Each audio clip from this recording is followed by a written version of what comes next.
Welcome to the Oil and Gas Pitch Podcast. Today we are inside Churrasco's restaurant. You know, this is a restaurant, so many people often ask me, like, is it like a Brazilian steakhouse? What is it? This is true South American cuisine. These guys are the catering experts. They also happen to be the official caterer for the Houston Texans. 5 restaurants in Houston. Check them out. They're our friends, and we are so happy to be here. So today, my guest is Matt Harrison. Matt is the founder and CEO of the company called WellAware. And wait till you hear what they do. The name is really ingenious as you get into this. Matt, I am happy to have you joining me today. As I prepared, I realized that not only is there a lot to be wanted for in the world of industrial data, which I don't know how this is, but the more I learned about it, I'm going like, there's some serious issues there that are kind of where data's kind of been stuck in the 80s, and you're changing that. But your mission has been to leverage this thing called the Internet of Things. And if people are actually thinking I'm making up these terms, these are bona fide words. This is the glossary of industrial data right now.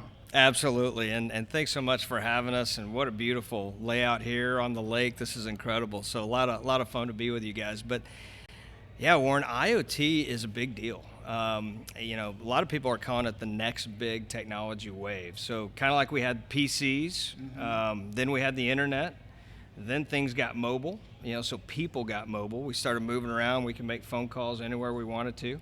Then data started coming to us anywhere we were. Now it's time for the machines to get that same kind of capability. And that's really what IoT is. It's the Internet of Things. So we've already been through the Internet of People. The things are the next thing that's going to happen. And it's interesting because, what we've seen kind of in the everyday world that we live in is now suddenly people's thermostat is like communicating with them while they're at the movies, right? Like they're able to like literally change the temperature of their house from the movie theater. It's possible. And I think that's kind of where you're going to go with this. I love that we are talking oil and gas. So the fact that it's called WellAware and it's about information and data, I think that says a lot, but I know that you're actually working in many different industries and that the oil and gas is just your primary focus. Can you talk a little bit about that? Absolutely, yeah. And we started in oil and gas, and I think that was an incredible opportunity for us. Number one, it's an awesome industry. It's the backbone of our country. It's patriotic in a lot of ways, but it also presents a really, really tough environment. Just naturally, you're out in the middle of nowhere, harsh, hazardous environments, combustible gases, it's tough. So if you're going to bring technology into that kind of area, you got to really engineer it well. And so it presented really a tough challenge for our company, and I think it really forged the platform that has now been able to rapidly expand into other markets. And so that's been a tremendous blessing for us. As far as the company goes, yeah, the name is really intended to mean informed, and that's what we're about. We want to bring our customers information, not tools, not widgets, not sensors, but we want to deliver information. And so it's the third name of the company. It's the only one that I haven't named. The first two I'm not even going to share with you because they're so bad. But yeah, it was named by our CTO, and I love it. Well, that's great. Yeah, you figure it only gets better and better when you keep renaming, right? Yeah, you got to work on it. So tell us, before we kick this thing off, who should really be at the edge of their seat? Who is the audience member right now that needs to really hear about what WellAware is doing, how it will affect their business? And can you kind of speak to that so that our listeners will know how to apply this and where it applies? Yeah, you bet. Well, that's a softball question. I'm going to take it out of the park. So, the reality is everybody as a consumer is experiencing this transition. You already mentioned digital thermostats, and you're a better man than I. You change your temperature in your house from your movie theater. I actually do it from bed, which is terrible. But we experience this. You can see who's at your front door from your living room, right? You can do so much with technology in our consumer lives, but in the business world, technology hasn't caught up. It's way behind.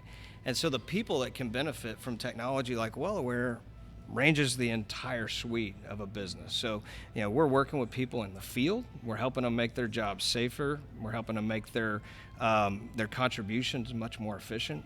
I love what technology can do for, technicians and folks that have historically had hands on machines.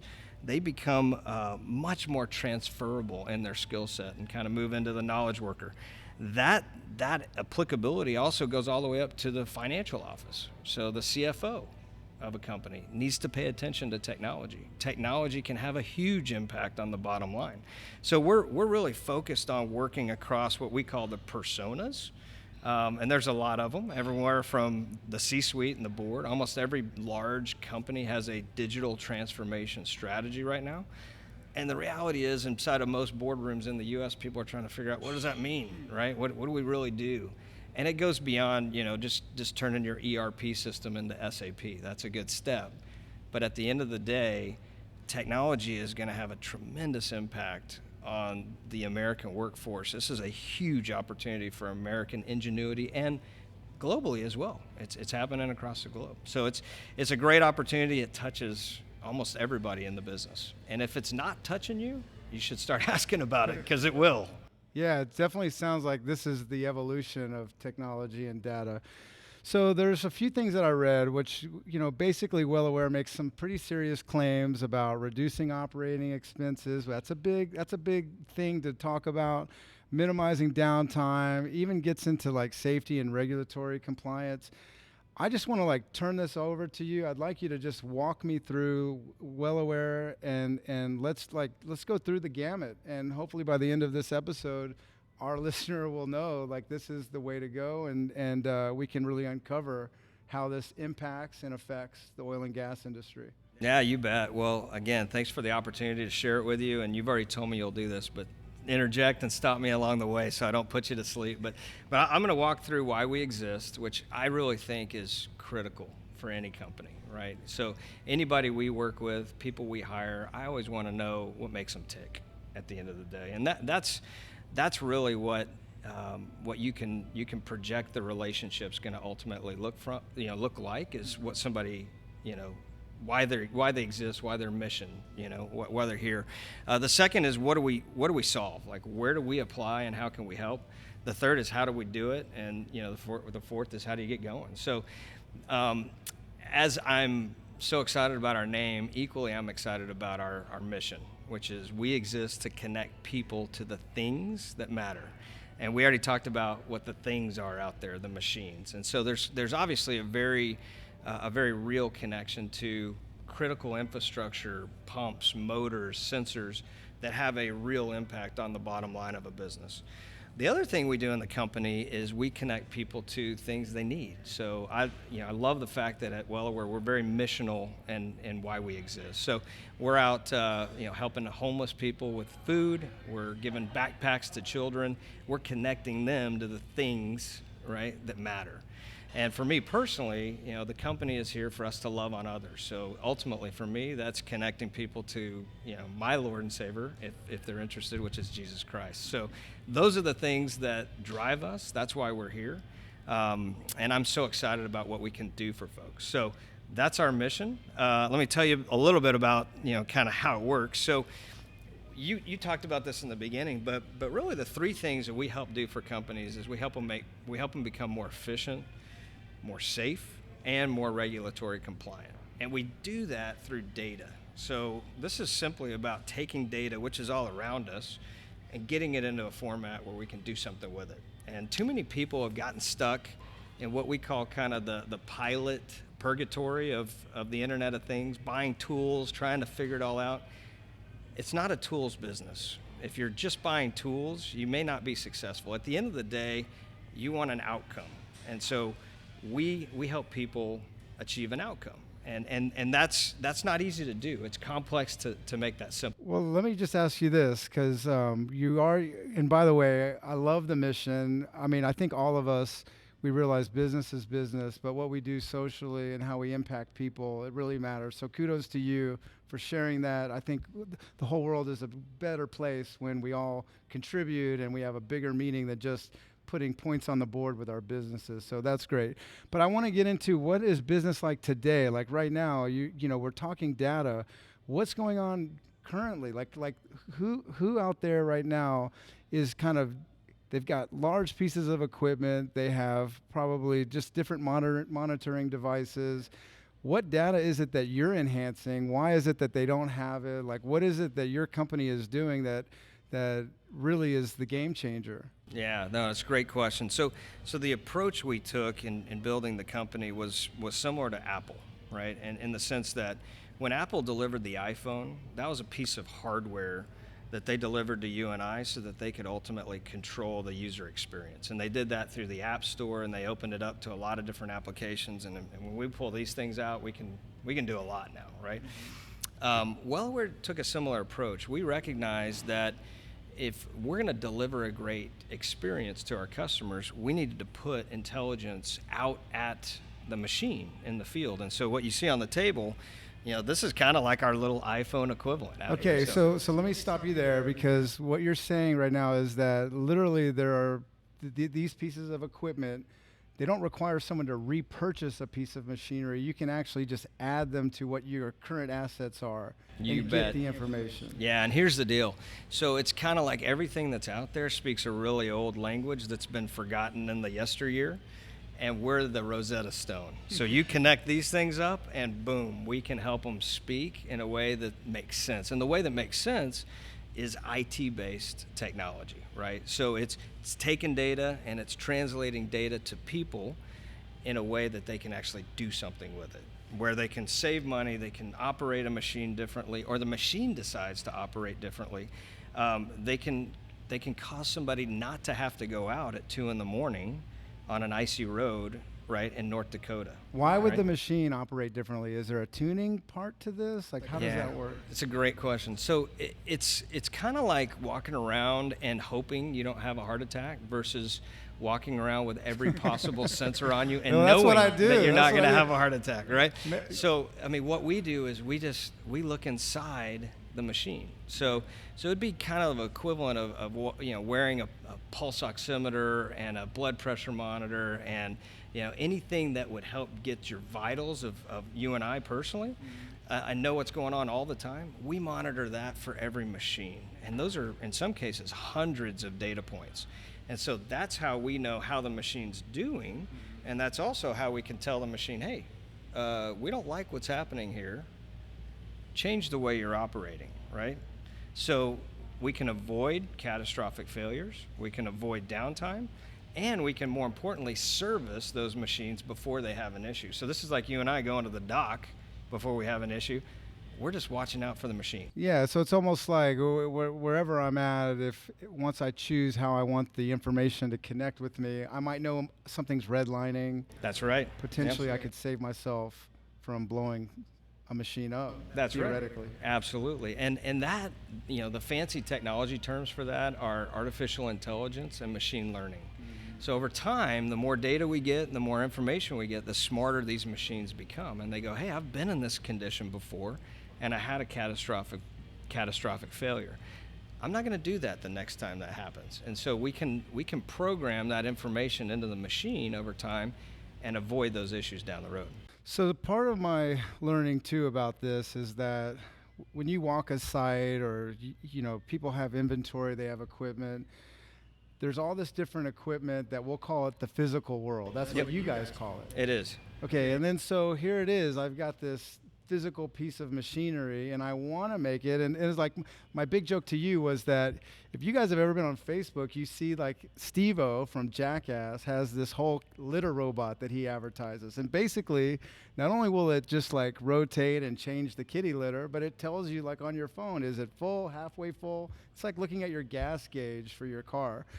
Is that something that you can apply to pieces of equipment that maybe people have never considered, or is it always the typical, usual, standard application that we think of?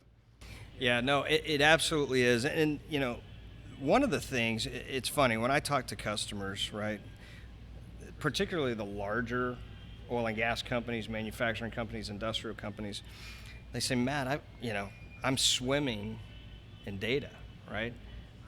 I'm drowning in data, but I'm starved for insight. And so that's a really important clue in terms of what's going on. So, number one, you do have to interface with the physical world. In the case of the cat litter box, they're probably measuring weight and and translating when the thing's full or when it's not.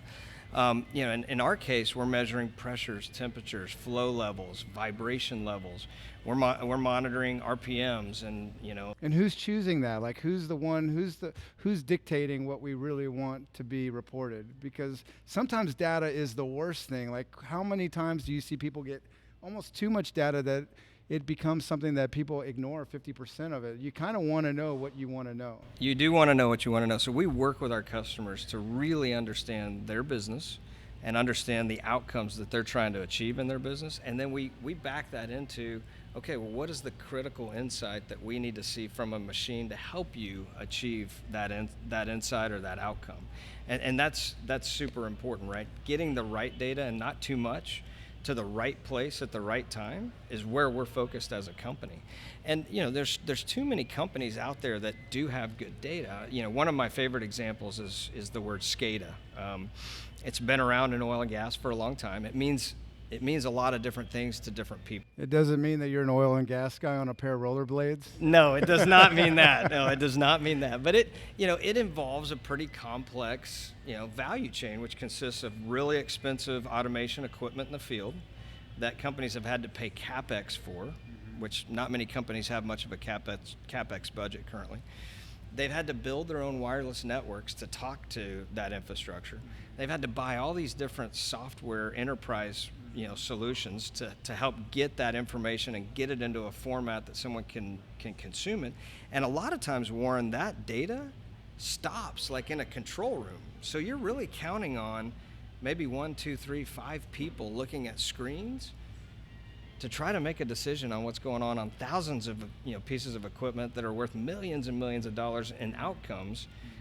And yet we put a human, again, as the least common denominator. And we have not made this easy yet for the industry, and that's why we exist. We're not going to sit around and just let this be so challenging.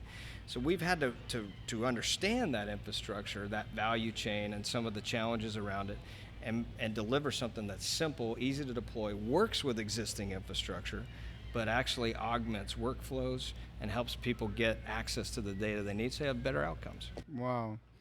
And then I don't know on your presentation if you have anything, but like something that I also was looking into was there's this kind of like wider range of things that you mentioned on the website. I read a little bit about it, but it like ranges from like facilities management, and then it gets into preventative maintenance, and I mean even equipment audits and things like that. If somebody is trying to consider this, like how do they know where to plug you in, and what, like it almost sounds like there's not that many limitations of where this technology could be applied. Yeah, I appreciate you pointing that out. And what we found is that we have a platform and a business model, and those are two really distinct and important components of what we do, that really apply very rapidly to a broad set of applications and customers. And I'm excited about all the new markets we're in. We're in manufacturing. We're on the largest steel manufacturer in the U.S. We're on 2 gun manufacturing plants, right? So, which is super cool. We're actually on a toilet paper manufacturing facility. That's been really important for the last few months. With COVID, I don't know who it is that has the mountain of toilet paper at their house, but dang, they sure made things tough on a lot of people. They have. And so, let's talk about those factories for a second. I'll double click on a lot of what we've been talking about so that you can kind of get a sense of why what we do is so important. Mm-hmm. So think about being on a factory floor, right? And just imagine yourself there in the sights and really the sounds. And when you're on a factory floor, you kind of hear this sound, psst, psst, psst, often, right? You're looking at me like I'm crazy. No, I'm you know sure what I'm talking do, about? Yeah. Okay, so that sound is the use of compressed air in the manufacturing process, mm-hmm. which in a lot of factories is very important. I covered my mouth to be CDC compliant. Yeah. But what happens if that compressed air system somewhere in the basement of that huge factory goes down? Mm-hmm. The line goes down. Well, we keep that thing running. We ensure that it's maintained appropriately. We ensure that it's serviced appropriately. And oh, by the way, we're already now optimizing the electricity usage behind that asset. One of the things, those are expensive. Some of those air compressors can run $150,000, $200,000. But what our customers are telling us is, hey, that's how much the unit costs. We spend $150,000 in electricity every year. So then we start asking the question, well, how much air capacity does your factory need? And we learn that it doesn't need 100%. It might need 82%. Does the job perfectly, saves 18% in energy, right?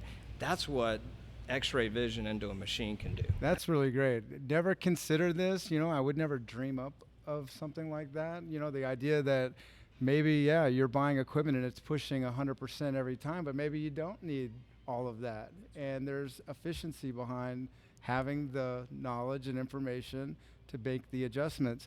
And does your equipment, is it able to like what is the process of going from having a machine that's not efficient, isn't using any WellAware technology, to actually adding it? And how does that? Yeah, so the first step is when you engage WellAware, we always get in, we like to interview our customers, we like to understand their infrastructure. We call it a site survey. What do you have? What can we leverage in terms of what you've already bought? And then we also begin to explore how can we interface, mechanically and electrically to all those critical pieces of equipment. Once we do that, I'm going to take advantage of this. We get to become aware, right, of what that machine can do, right? And so that's when I say we get X-ray vision into the machine. We get to see what it can do. Once we see what it can do, the data that it can give us, then we can begin to understand how that machine operates in its environment, right? And oil and gas is a great example of this. We've got pumps, we got automated valves, we've got motors, we've got power that all play a role in the production of those hydrocarbons. But you've got to understand how each asset is doing, and then you actually have to understand how that asset is supposed to contribute to the system. Now, that sounds complex. I can tell you it's really complex if you're guessing and you're walking around just changing knobs and hoping it works. As sad as I am to say this, that's really how people do it today. That's the status. And so we're going to move from that world to a digitally informed world where efficiency and optimization is happening. The way that begins is becoming aware of your assets and your infrastructure. And then, so from a transmission standpoint, you mentioned like there's humans and they're looking at a screen and they're trying to, hopefully catch something getting funky. What is it about that transmission process that puts the checks and balances where the right people are getting the right information? Can you break it up? How deep can we go with making sure certain personnel are receiving certain information? You bet. No, the answer is we can go as far as we need to go, right, technically. But the best answer, in my opinion, is something I call human out of the loop, right? And so that's just where we let the machine, based on what its job is and based on the information it's getting, to make decisions. That's in a human-controlled environment. We tell it what to do, and it just does the right job every time, Warren. I mean, nothing's perfect. There's always issues, but as it relates to, comparing it with the labor and the staff, and a lot of times the error that a human can bring to the equation, letting a machine do it on its own is a huge improved value. And that our customers see big ROI just in that alone. Humans, though, will always play a really important role. This is not robots taking over. Right? Not everyone's going to lose their job because WellAware was not only created. that, no. And what I'm most excited about is we're not only helping people keep their jobs, we're helping people move up the knowledge worker curve. So instead of having to go do a very labor-intensive, rudimentary job and change knobs and write things down on a clipboard, the people that use WellAware actually get to coordinate what's happening with the machines. They get to see the machines, they get to see how the machines are interacting, how they're producing, what results they're delivering. Run reports, I'm imagining. Run reports, Yeah. run loves reports. to Not build reports, run reports. Yes. And that's a big difference. Yeah. And so we want to move people up that knowledge worker curve. And that's one of our most rewarding, aspects as a company. But at the end of the day, it really, really comes down to better data at the edge into a better format always yields better results. And the last thing, just real quick, that I'll say is, so machines are making decisions, humans are interacting and making decisions. But you asked about, well, what about mission critical alarms, alerts, notifications? One of the things our platform does, and I'm very proud of this. I think our team, some of the things we do are very me too in nature. Oh, that's a chart, great. Our chart, we can chart. But one of the things that we do as a company really well is notifications. And it's really hard to be smart in how you alarm people. And I know I'm talking to people out there that have to deal with alarms and alerts. And so the number one issue we run into is what we call alarm fatigue. And if this thing's blowing me up 100 times, alarm fatigue. I'm done with it, right? I'm turning it off. I'm done. Well, as a technology team, you failed when that happens. And so we put a lot of work into, ensuring that if we're going to tell you something is wrong, you're going to want to pay attention, because it is. And then if you don't respond in 5 minutes, we might tell somebody else, hey, this is an issue. Warren can't get to it. We got somebody that's got to go get to this, because that may be, a safety issue at that point. It may be a huge financial impact. So we've gotten really good at what we call notifications, but making sure we draw attention to the things that really matter and not burden you with something that doesn't matter. And that's the thing, is like all the old school kind of information you get, we all do this. We kind of assume, we think we know that machine and we know why the buzzer's going off. We think we know why the red line might be being met. But in this world that you're providing, we actually really know. Like, there's no guesswork. Let me ask you this in terms of the reporting, right? So not only are you providing information, is some of the information new information? Is there things about WellAware that if you come and you meet a client that you're finding out that you're able to like kind of one up the standard and like really share with them information that maybe they didn't even know they could even dream about it because they didn't know it'd be possible? Yeah, absolutely. Well, look, I don't want to take too much credit or credit where credit's not due, but I will say that, the information is out there, right?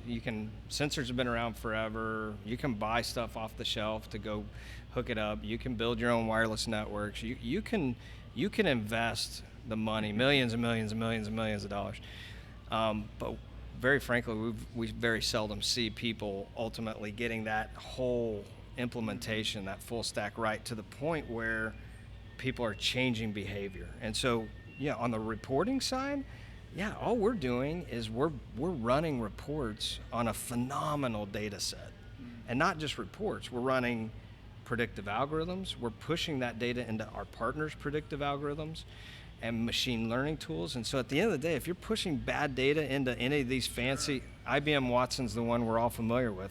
Watson's amazing, but it's only as good as the fuel you give it. So you give it bad data, it's going to give you bad data out, right? So we make it a purpose to deliver great data. When we do that, then the reports we can deliver are so much more valuable. And, we also broaden the audience with who we try to interface with. So we deliver reports that, the C-suite of a company wants to see, right? How is my efficiency running on, my lifting program, or my, asset integrity program, or my ESG program, or whatever the case may be. We are able to cut that data. We're able to help our customers even determine how their team members are performing. And people look at that and they go, oh, that's Big Brother, right, knocking on the door. But it's really not. No. It kind of is, but it's really not. And I'll tell you why it's not. There's a certain set of people who are excelling in their job. And as business owners, our job is to understand what makes those people tick, to understand what makes them so efficient, and then to train that into the rest of our teams. And that, WellAware's helping our customers do that. We're tracking results, and we're tracking behaviors that deliver those results, and then we're allowing our customers to build that into a training program. So we do quarterly business reviews with all of our customers, and we help them make sure that they understand, hey, this is the outcome I'm getting, and these people that are using the platform, how do we translate that to others? Wow. Does that make sense? No, it makes total sense. And I I think now is appropriate time. I think anyone listening you got to know, like, this is the place to go if you're wanting to add this component to your world of information. And really, it almost sounds like anyone listening can have a little bit of creativity and reach out to you guys. What I'd like you to do now is almost like, can you walk me through the process of somebody being interested in this solution, and then what happens once they contact you guys, and what kind of runway you need for you to do your assessment, and how do you kind of manage, us from not being the Walt Disney of data, right? Like, we just keep dreaming up of stuff we want to know. How does that process work? Yeah, so the easiest way to reach us is our website, which is wellaware.us. And I'm very proud to point people in that direction now. I will tell you, I probably wouldn't have done that or been as proud to do that about a year ago. We're growing like everybody else, but we had our heads down for the first 6 years building the technology and the platform, and we're so proud of what we built there and what our customers are saying about it, that we kind of forgot to tell people about who we are. So I kind of, the name WellAware is a little bit of an oxymoron. Not many people know who we are yet, and so we're trying to fix that, and we appreciate you guys having us. But, I walk around saying we're the best kept secret around, which is not good. Well, we got to make sure everyone's well aware of this, that's right? what we got to do. Exactly. Thank you very much. But no, to get involved, what we do is we get in, and we work with our customers to kind of define what specific problems they want to solve, right? Whether it's an efficiency problem, an auditing problem, an optimization problem with a piece of equipment, a service problem. If they want to move, one of the things we're helping people do, Warren, which is a no-brainer, is moving from calendar-based servicing of really expensive equipment, which is what they're doing today, calendar-based. Hey, every 3 months I got to service this thing, to actually runtime-based. Well, they don't know how much runtime's on their equipment because they're not monitoring it. Wow. That saves them so much money. The equivalent would be like you and I getting our cars and actually changing our oil when the sticker tells us to, right?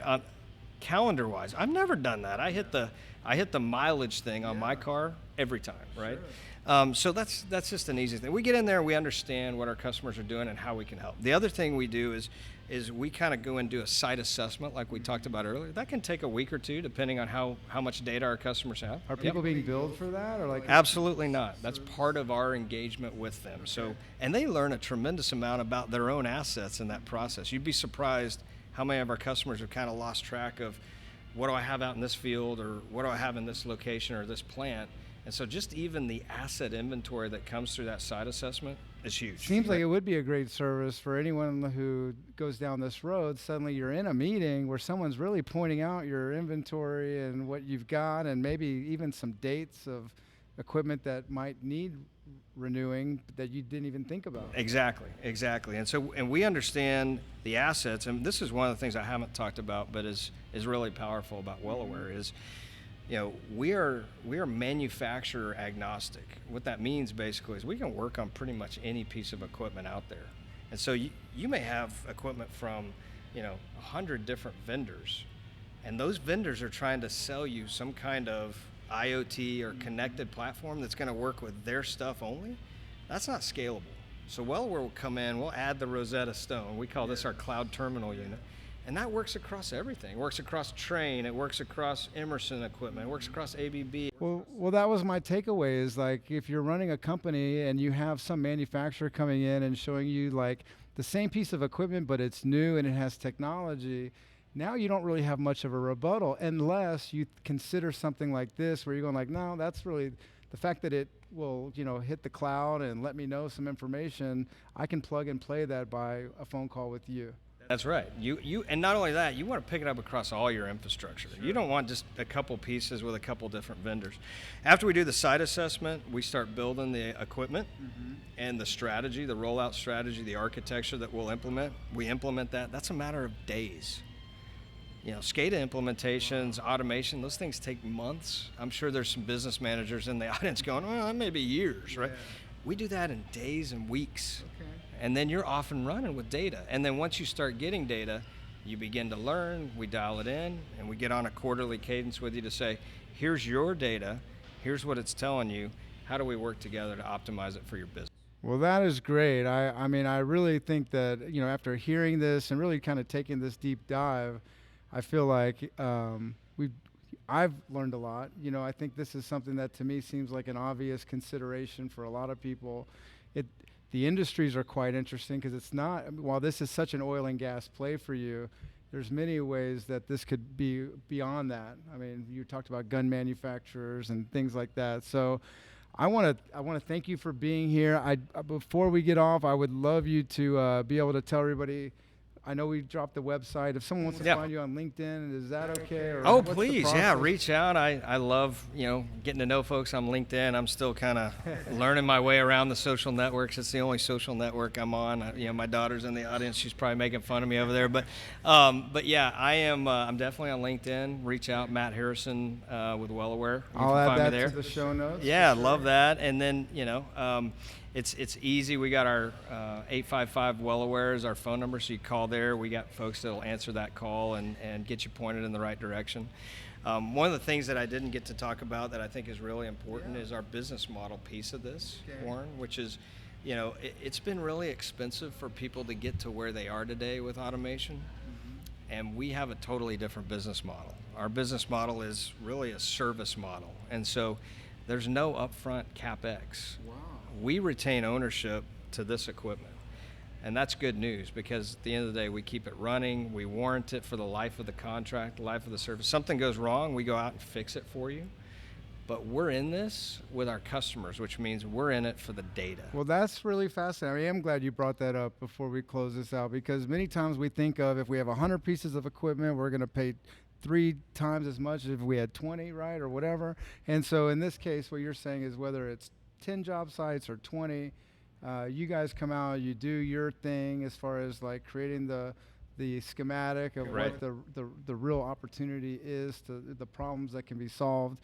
And then you guys are flipping the bill to make sure these pieces of equipment are equipped and transmitting and providing the data, and it's a monthly service fee. That's exactly right. So the consumer equivalent is like Dish Network. I subscribe to Dish because I want to watch ESPN, right?